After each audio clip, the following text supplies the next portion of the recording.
ونستغفره ونعوذ بالله من شرور أنفسنا ومن سيئات أعمالنا من يهده الله فلا مضل له ومن يضلل فلا هادي له وأشهد أن لا إله إلا الله وأشهد أن محمدا عبده ورسوله أما بعد. محترم ساتھیوں، دینی بھائیوں، میرے بزرگوں، جیسا کہ آپ لوگ اسٹیج کے اوپر بینر بھی دیکھ رہے ہیں اور ہم میں سے اکثریت اس بات سے واقفیت رکھتی ہے کہ آج کا جو پروگرام ہے وہ کس مناسبت سے ہے. یہ حضرت حسین رضی اللہ تعالیٰ عنہ کی مناسبت سے ہے، اور جو یہ مہینہ اور جو ایاموں کا اختیار جو ہوا ہے اس کا یہ وہ چیز ہے جو مسلمانوں کے مقبولیت اور شہرت رکھتی ہے، لیکن اس بات کے باوجود مسلمانوں کی اکثریت اس کی حقیقت سے ناواقف ہے. اگر کوئی چیز بہت زیادہ مشہور ہو جائے یا کسی چیز کی بہت زیادہ مقبولیت عوام کے اندر ہو جائے تو ضروری ہے کہ اس چیز کے بارے میں صحیح وضاحت لوگوں کے سامنے پیش کر دی جائے، تاکہ لوگ دوسرے لوگوں کی سنی سنائی باتوں پر، جھوٹے قصے کہانیوں پر اپنے ایمان سے ہاتھ نہ دھو بیٹھیں. اگر ہم واقعہ کربلا کے سلسلے میں بات کریں، جیسا کہ مجھے حضرت کی طرف سے حکم ہے کہ واقعہ کربلا کی مختصراً حقیقت کو بیان کرنا ہے، تو میں بات وہیں سے شروع کرتا ہوں. امیر معاویہ رضی اللہ تعالیٰ عنہ کا جب انتقال ہو گیا، انہوں نے اپنے انتقال سے پہلے اپنے بیٹے یزید بن معاویہ کو اپنا ولی عہد نامزد کر دیا. یعنی جب خلیفہ کا انتقال ہو جائے تو اس کا ولی عہد جو ہے وہ خلیفہ بن جائے گا. امیر معاویہ کے انتقال کے بعد قانونی اعتبار سے یزید بن معاویہ مسلمانوں کے خلیفہ بن گئے، اور مسلمانوں کی سب سے بہتر نسل جو اس وقت موجود ہے صحابہ کرام رضوان اللہ علیہم اجمعین میں سے تمام صحابہ نے یزید بن معاویہ کو اپنا خلیفہ تسلیم کر دیا، سوائے 4 لوگوں کے. 4 لوگ ایسے ہیں جنہوں نے یزید بن معاویہ کی خلافت کو تسلیم نہیں کیا، نہ علی الاعلان انکار کیا نہ تسلیم کیا. یہ کون لوگ ہیں؟ ایک مسلمانوں کی ماں حضرت عائشہ رضی اللہ تعالیٰ عنہا ہیں، دوسرے اللہ کے رسول صلی اللہ علیہ وسلم کے نواسے حضرت حسین رضی اللہ تعالیٰ عنہ ہیں، تیسرے عبداللہ بن عمر رضی اللہ تعالیٰ عنہ ہیں، اور چوتھے عبداللہ بن زبیر رضی اللہ تعالیٰ عنہ ہیں. یہ 4 لوگ ہیں جنہوں نے خلافت کو تسلیم نہیں کیا ہے. اور جب حضرت حسین رضی اللہ تعالیٰ عنہ کے بارے میں یہ خبر مشہور ہو گئی کہ وہ خلافت کو تسلیم کرنے کے قائل نہیں ہیں، تو یزید بن معاویہ نے مدینہ کے گورنر کے پاس خط بھیجا کہ کہ حسین رضی اللہ تعالیٰ عنہ کو اور عبداللہ بن زبیر رضی اللہ تعالیٰ عنہ کو بلایا جائے اور ان لوگوں سے خصوصی بیعت طلب کی جائے. تو مدینے کے گورنر نے ان دونوں صحابہ کو بلایا، رات کے وقت بلایا گیا اور بیعت طلب کی گئی. حضرت حسین رضی اللہ تعالیٰ عنہ نے اس وقت گورنر سے کہا کہ کیا یہ عمومی بیعت ہے، تمام مدینے والوں سے آج ہی بیعت لی جائے گی؟ گورنر نے کہا نہیں، یہ آپ لوگوں سے خصوصی بیعت کا حکم ہے. کہا تو جب مدینے والے یزید کی بیعت تسلیم کریں گے، یزید کی بیعت کریں گے، اسے اپنا خلیفہ مانیں گے، میں بھی بیعت کروں گا. یہ بات ہوئی. اگلے دن حسین رضی اللہ تعالیٰ عنہ اور عبداللہ بن زبیر رضی اللہ تعالیٰ عنہ مکہ تشریف لے گئے. مکہ کے گورنر کو جب خط پہنچا تو حسین رضی اللہ تعالیٰ عنہ نے مکہ سے نکل کر کوفہ جانے کا ارادہ کر لیا. جس وقت حسین رضی اللہ تعالیٰ عنہ مدینہ کے اندر موجود ہیں اور مدینہ سے نکل کر مکہ کے اندر موجود ہیں، جب مکہ کے اندر رہ رہے ہیں، ان پورے ایام میں کوفیوں کے، کوفہ والوں کے، عراق والوں کے مورخین نے لکھا کہ 1.25 لاکھ خط حسین رضی اللہ تعالیٰ عنہ کو بھیجے گئے.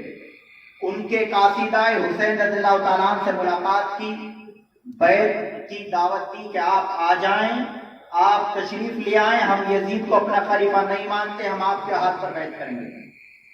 لیکن اس سے پہلے انہی کوفیوں نے اور عراقیوں نے حسین رضی اللہ تعالیٰ عنہ کے والد حضرت علی رضی اللہ تعالیٰ عنہ کو قتل کیا، اور انہی کوفیوں نے حسین رضی اللہ تعالیٰ عنہ کے بھائی حضرت حسن رضی اللہ تعالیٰ عنہ کو زہر دے کر شہید کر دیا۔ اس لیے حسین رضی اللہ تعالیٰ عنہ کو مکمل یقین کوفیوں کے اوپر نہیں تھا، اسی لیے اپنے چچیرے بھائی مسلم بن عقیل کو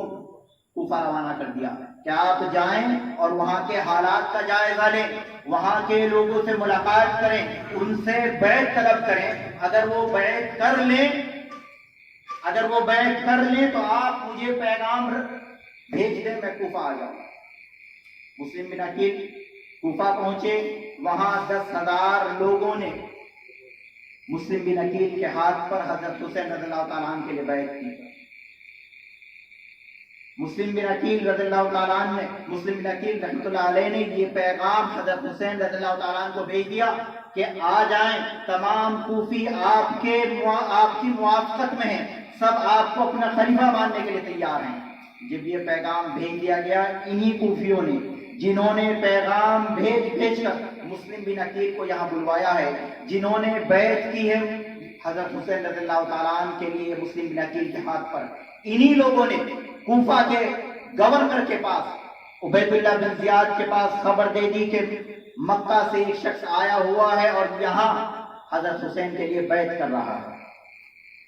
انہی کوفیوں نے عبید اللہ بن زیاد کے پاس مسلم بن عقیل کو پکڑوایا اور انہیں شہید کروا دیا گیا۔ جب مکہ کے اندر حضرت حسین رضی اللہ تعالیٰ عنہ کو مسلم بن عقیل کا یہ خط ملا تو مسلم بن عقیل کے اس خط کی بنا پر مسلم بن عقیل کے گھر والے اور حضرت حسین رضی اللہ تعالیٰ عنہ کے گھرانے والے تمام لوگ کوفہ کا سفر کا ارادہ کر کے تیار ہونے لگے، تو کچھ اور لوگ بھی ان کے ساتھ شامل ہو گئے اور یہ عزم مصمم کر لیا کہ اب ہمیں کوفہ جانا ہے۔ عبداللہ بن عباس رضی اللہ تعالیٰ عنہ آئے، عبداللہ بن عباس رضی اللہ تعالیٰ عنہ آئے، دیکھا کہ حضرت حسین اپنی اونٹنی کے اوپر سوار ہیں، تمام اہل خانہ آپ کے ساتھ ہیں۔ اونٹنی کی نکیل پکڑی اور کہا، اے نواسہ رسول، اگر مجھے اتنا بھی گمان ہوتا کہ آپ رک جائیں گے، میں آپ کی اونٹنی کے آگے لیٹ جاتا، لیکن مجھے پتا ہے آپ رکیں گے نہیں۔ آپ اتنی میری بات مان لیں کہ اپنے اہل خانہ کو نہ لے کے جائیں، کیونکہ کوفہ والے دھوکے باز ہیں اور یہ آپ کو ظلماً قتل کر دیں گے، یہ آپ کے ساتھ دھوکہ کریں گے۔ حضرت حسین رضی اللہ تعالیٰ عنہ نے ان کی بات نہ مانی اور چل دی۔ راستے میں مسلم بن عقیل کا دوسرا خط ملا جو انہوں نے ایک سپہ سالار کی مدد سے بھجوایا تھا، جس میں کوفیوں کی غداری اور بے وفائی کا ذکر تھا کہ کوفیوں نے کیسے بے وفائی کی ہے اور مجھے یہاں قید و بند کی اذیتوں سے دوچار کیا جا رہا ہے۔ یہ خط ملنے کے بعد حضرت حسین رضی اللہ تعالیٰ نے یہاں سے واپس پلٹنے کا ارادہ کیا کہ اب وہاں کیوں جائے، اب ہم واپس چلے جائیں۔ علامہ عراقی نے اپنی کتاب تخریج الاحیاء کے اندر حضرت عبداللہ بن عمر رضی اللہ تعالیٰ عنہ کا ایک واقعہ ذکر کیا۔ کہتے ہیں جب عبداللہ بن عمر رضی اللہ تعالیٰ عنہ کو پتہ چلا کہ حضرت حسین اپنے اہل خانہ کے ساتھ عراق جا رہے ہیں، 3 دن کا سفر طے کر چکے ہیں، عبداللہ بن عمر رضی اللہ تعالیٰ عنہ دوڑے ہوئے ان 3 دن کی مسافت کو کم از کم وقت کے اندر مکمل کیا اور حسین رضی اللہ تعالیٰ عنہ کے پاس آئے اور کہا کہ کیا آپ نہیں جانتے کہ آپ عراق جا رہے ہیں اور کوفی بے وفا ہیں، غدار ہیں، دھوکے باز ہیں، اور انہوں نے آپ سے پہلے آپ کے والد اور بھائی کو بھی قتل کیا ہے۔ تو حضرت حسین رضی اللہ تعالیٰ عنہ نے کوفیوں کے خطوط کی طرف اشارہ کیا کہ یہ اہل کوفہ کے خطوط ہیں جو مجھے میسر ہوئے ہیں۔ تو عبداللہ بن عمر رضی اللہ تعالیٰ عنہ نے کہا تھا کہ ان خطوط کی طرف نہ دیکھو، ان کے سابقہ اعمال کی طرف دیکھ لو کہ کیسے کیسے انہوں نے دھوکہ دیا ہے۔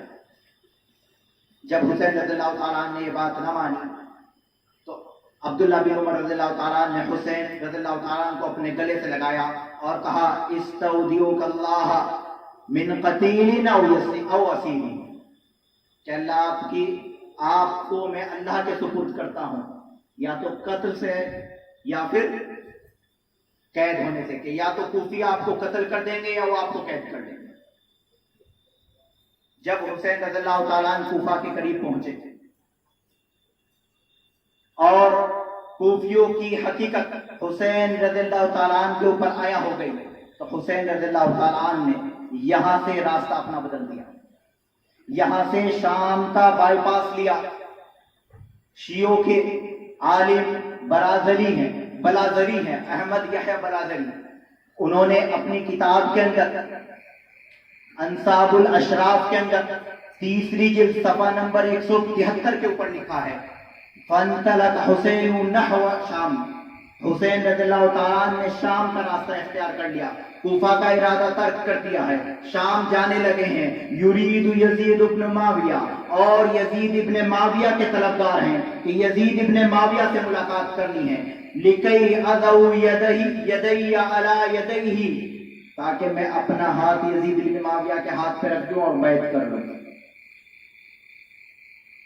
جب یہ بات کوفہ والوں کو پتہ چلی کہ یزید،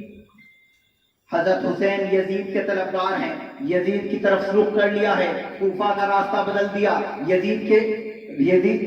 کے پاس جانے والا جو راستہ ہے، شام جانے والا جو راستہ ہے، وہ راستہ اختیار کر لیا ہے، تو انہی کوفیوں نے عبید اللہ بن زیاد کو خبر دے دی کہ حسین رضی اللہ تعالیٰ عنہ نے راستہ بدل دیا ہے اور اب وہ شام جا رہے ہیں۔ عبید اللہ بن زیاد نے ایک لشکر تیار کرا، کہا کہ بصرہ کے اور شام کے راستے سے گزرنے والے ہر ایک قافلے کو چیک کیا جائے، کوئی بھی ان راستوں سے بغیر چیکنگ کے گزر نہ پائے۔ حضرت حسین رضی اللہ تعالیٰ عنہ کے بارے میں یہی علامہ بلازری لکھتے ہیں، فَتَلَقَّتْهُ الْخَيْلُ، تو جب لشکر پیچھے گیا تو حضرت حسین کو لشکروں گھوڑوں نے گھیر لیا۔ فنزل کربلا، تو اس وقت حضرت حسین رضی اللہ تعالیٰ عنہ کربلا کے اندر ان کا نزول ہوا ہے۔ وہ کربلا کے اندر رکنے کا ارادہ نہیں تھا، کربلا کے اندر رکنے کا ارادہ نہیں تھا، وہ شام جا رہے ہیں، جب راستہ بند کر دیا گیا تب کربلا کے اندر رکے، تب کربلا کے اندر رکے۔ کربلا کے اندر رکنے کے بعد کون لوگ ہیں جو اس لشکر کے اندر شامل ہیں؟ اس لشکر کے ذمہ داروں میں 4 لوگ ہیں، ان میں ایک سعد بن ابی وقاص کے بیٹے عبداللہ ہیں۔ سعد بن ابی وقاص صحابی رسول جو ہیں، ان کے بیٹے عبداللہ ہیں۔ حضرت عبداللہ سے حضرت حسین نے کہا کہ تم مجھے قید کرو اور یزید کے پاس لے جاؤ، میں اپنا ہاتھ اس کے ہاتھ پہ رکھ دوں اور اس کا جو معاملہ میرے سلسلے میں ہو مجھے قبول ہے۔ اس وقت جو بات انہوں نے کہی تھی، علامہ بلازری کہتے ہیں کہ فَأَبُوا، ان لوگوں نے انکار کر دیا کہ نہیں، ہم آپ کو یزید بن معاویہ کے پاس نہیں لے کے جائیں گے، الا حکم ابن یزید، الا حکم ابن زیاد، جو معاملہ ہے، جو فیصلہ ہے، وہ عبید اللہ بن زیاد کو کرنا ہے، یزید کا دخل نہیں ہے، یزید کے پاس نہیں جانا، نہ یزید کا اس معاملے میں کوئی دخل ہے۔ دخل کس کا ہے؟ الا حکم ابن زیاد، ابن زیاد کا حکم مانا جائے گا۔ ابن زیاد نے کہا یہاں لے آؤ، یہاں لے آئیں گے، ابن زیاد نے کہا یزید کے پاس لے جاؤ، وہاں لے جائیں گے۔ اسی کتاب کی صفحہ نمبر 182 کے اوپر احمد بلازری لکھتے ہیں کہ حضرت حسین رضی اللہ تعالیٰ عنہ نے 3 شرطیں رکھی عبداللہ بن سعد بن ابی وقاص کے سامنے، کہا ابن زیاد کے پاس یہ 3 شرطیں آپ بھیج دیں، ان 3 شرطوں میں سے وہ جو چاہے پسند کر لے۔ کون سی 3 شرطیں ہیں؟ کہا اختار من الرجوع الى من اتیت، کہ وہ مقام جہاں سے میں آیا ہوں مجھے وہاں جانے کی اجازت دے دی جائے۔ میں مکہ سے آیا ہوں، میں مکہ واپس جاؤں گا، وہاں کے گورنر کے سامنے یزید کی بیعت تسلیم کر لوں گا، یزید کو اپنا خلیفہ مان لوں گا۔ دوسرا کہا کہ میرے لیے راستہ چھوڑ دو، میں یزید کے پاس چلا جاؤں، ان اضع یدی علی یدیہ فرایہ رأیی فیہ، اور میں اپنا ہاتھ یزید کے ہاتھ میں رکھ دوں، یزید میرے معاملے میں جو حکم صادر کرے میں اسے مان لوں۔ اور اگر تم ان دونوں باتوں کو تسلیم نہیں کرتے تو تیسرا میرا جو معاملہ ہے وہ یہ ہے کہ ان اخرج الى ثغر من المسلمین، کہ میں کسی مسلمانوں کے لشکر کی طرف چلا جاؤں، سرحدوں پہ چلا جاؤں، جنگ کرتے ہوئے دشمنان اسلام سے لڑتے ہوئے وہیں شہید ہو جاؤں۔ کہ یہ 3 معاملوں میں سے کوئی ایک معاملہ اختیار کر دو. ابن زیاد نے تینوں معاملوں سے منع کر دیا کہ نہیں، میرے پاس آنا ہے، میرے ہاتھ پہ بیعت کرنی ہے.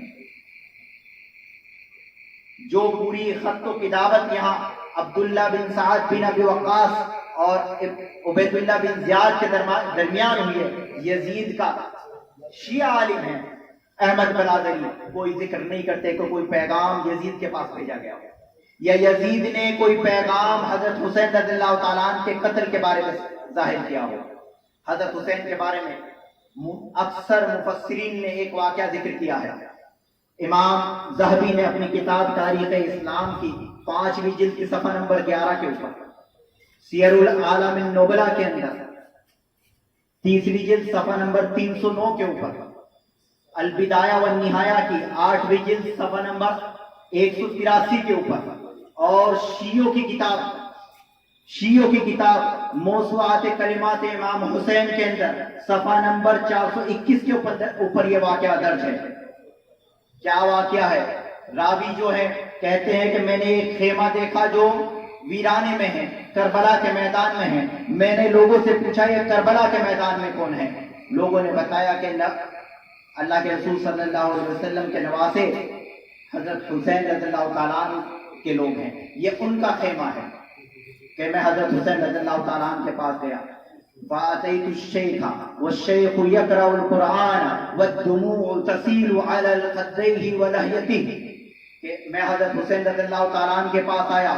میں نے دیکھا حضرت حسین رضی اللہ تعالیٰ عنہ قرآن کی تلاوت کر رہے ہیں اور آنکھوں سے آنسو بہ رہے ہیں، گالوں کے اوپر آنسو ہیں اور داڑھی کے اوپر آنسو ہیں، داڑھی آنسو سے بھیگی ہوئی ہے. تو میں نے ان سے سوال کیا، ما انزلک بہذہ البلاد والفلاد، کہ آپ کو اس شہر میں اور اس ویرانے میں کون سی چیز لے کے آئی ہے؟ آپ یہاں مکہ مدینہ اپنے نانا کا گھر چھوڑ کر، سب سے عمدہ زمین کا حصہ چھوڑ کر آپ یہاں ویرانے کے اندر کیا کر رہے ہیں؟ فلاد ایسی جگہ کو کہتے ہیں جہاں نہ پانی ہو نہ کوئی جاندار موجود ہو. تو آپ یہاں ویرانے میں کیا کر رہے ہیں؟ حضرت حسین رضی اللہ تعالیٰ عنہ کے بارے میں راوی کہتے ہیں فَأَشَارَ إِلَىٰ كُتُبِ أَهْلِ کوفہ، تو امام حسین رضی اللہ تعالیٰ عنہ نے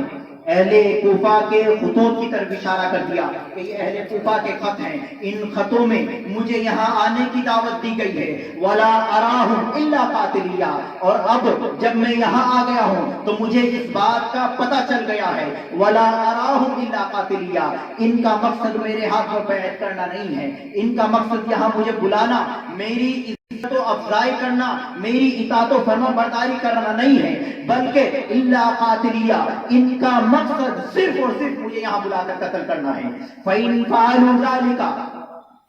اگر آج انہوں نے مجھے یہاں قتل کر دیا ہے، اگر آج انہوں نے مجھے یہاں قتل کر دیا ہے، لَمْ يَدَعُوا لِلَّهِ حُرْمَةً إِلَّا انْتَحَقُوهَا، اگر آج انہوں نے مجھے یہاں قتل کر دیا تو اللہ کی کوئی بھی حد یہ برقرار نہیں رکھیں گے، اللہ کی حرام کردہ چیزوں کو یہ حرام نہیں سمجھیں گے، ہر حرام کردہ چیز کو یہ لوگ حلال سمجھ لیں گے. بدلہ کیا ملے گا؟ کہ اللہ یسلطہم اللہ من یذلہم، اللہ اس گناہ کے بدلے میں جو آج وہ مجھے قتل کریں گے، اللہ کے حرمت کو پامال کریں گے. مومن کا خون بہانا حرام ہے، کہا جو یہ حرمت کو پامال کریں گے اس کے بدلے میں اللہ ان کے اوپر ایسی قوم کو مسلط کرے گا جو انہیں ذلیل و خوار کرے گی، حتی یکون اذل من القوم، یہاں تک کہ یہ قوم میں سب سے ذلیل تر ہو جائیں گے. یہ حضرت حسین رضی اللہ تعالیٰ عنہ کے الفاظ ہیں. حضرت حسین رضی اللہ تعالیٰ عنہ نے ان الفاظ کے اندر جو شیعہ کتاب کے اندر بھی موجود ہیں، سنیوں کی کتاب کے اندر بھی موجود ہیں، صاف طور پہ کہہ دیا کہ قتل کرنے والے کون لوگ ہیں؟ قتل کرنے والے لوگ کوفہ کے لوگ ہیں. اور احمد بلادری کی جس کتاب کا میں نے ذکر کیا ہے انصاب الاشراف کے اندر، اگر آپ اسی کو پڑھیں، اسی کے اندر صفحہ نمبر 179 کے اوپر لکھا ہوا ہے، حضرت حسین رضی اللہ تعالیٰ عنہ کی بیٹی نے سوال کیا، اے اللہ، اے نواسہ رسول، اے اللہ کے رسول صلی اللہ علیہ وسلم کے بیٹے، اے میرے ابا، یہ تو بتائیں جب ہم ان کے لیے آئے ہیں، ان لوگوں نے ہمیں یہاں بلایا ہے، تو آج یہ فوجیں ہمارے ارد گرد کیوں ہیں؟ آج لوگ ہمارے مخالف کیوں کھڑے ہوئے ہیں؟ آج لوگوں نے ہمارا ساتھ کیوں چھوڑا ہوا ہے؟ تو حضرت حسین رضی اللہ تعالیٰ عنہ نے کہا تھا کہ اہل کوفہ نے، میرے شیعوں نے میرے ساتھ غداری کی ہے، اسی لیے آج میں یہاں بے یار و مددگار ہوں۔ میرے شیعہ نے مجھ سے غداری کی ہے، اسی لیے میں آج یہاں بے یار و مددگار ہوں۔ یہ لکھنے والے کون ہیں؟ شیعہ عالم ہیں،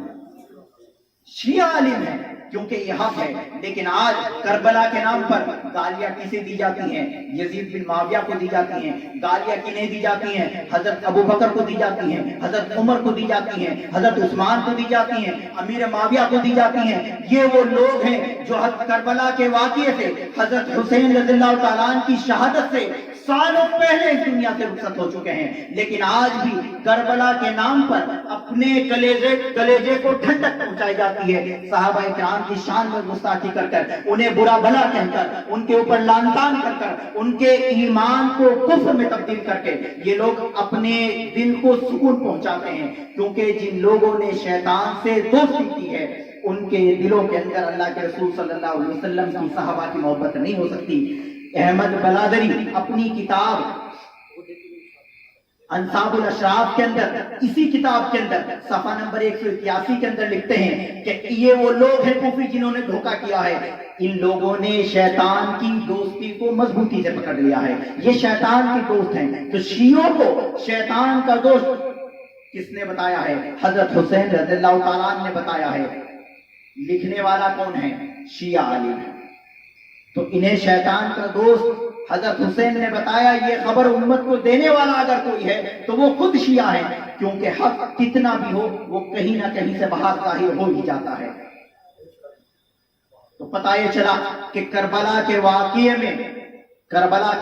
میں یزید بن معاویہ کا کوئی دخل نہیں، حضرت ابو بکر کا، حضرت عمر کا، حضرت عثمان کا، امیر معاویہ کا کوئی دخل نہیں ہے۔ اگر قتل کرنے میں کسی کا دخل اور عمل ہے تو وہ عبید اللہ بن زیاد کا ہے۔ اور جب یہ پیغام شام کے اندر یزید بن معاویہ کو پہنچایا گیا کہ حسین رضی اللہ تعالیٰ عنہ کو قتل کر دیا گیا ہے، اور حسین رضی اللہ تعالیٰ عنہ کے گھر والوں کو یزید کے سامنے پیش کیا گیا، تو